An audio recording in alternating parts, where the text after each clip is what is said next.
ഈ പൊറാട്ട എത്ര കഴിച്ചിരിക്കുന്നു. ജി അങ്ങനെ പലതും പറയും. അയ്യോ ബഹനോ, ചോരി പീപ്പിളിനെ എല്ലാം പിടിക്കുമെന്നാണ് പറഞ്ഞത്. 2019 മുതൽ ഇത് കേൾക്കുന്നു.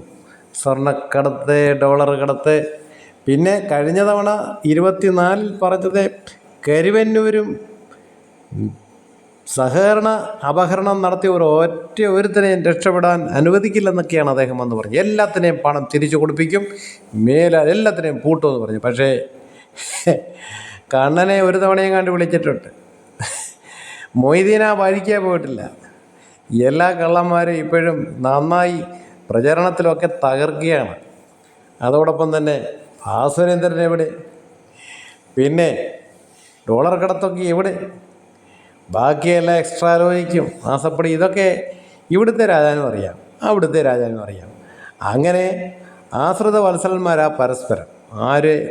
ആരും ആരെയും ഉപദ്രവിക്കത്തില്ല. പിന്നെ പൊട്ടന്മാർ അണികൾ 2 എണ്ണമുണ്ട്. അവന്മാർ കിടന്നടിച്ചോളും. അത് മാലോകരെ പറ്റിക്കാനായിട്ട്. അവർക്ക് ഇപ്പം കാര്യങ്ങൾ അറിയാം. ഇതൊരു കൊടുക്കൽ വാങ്ങലുകൾ അത്രമാത്രം.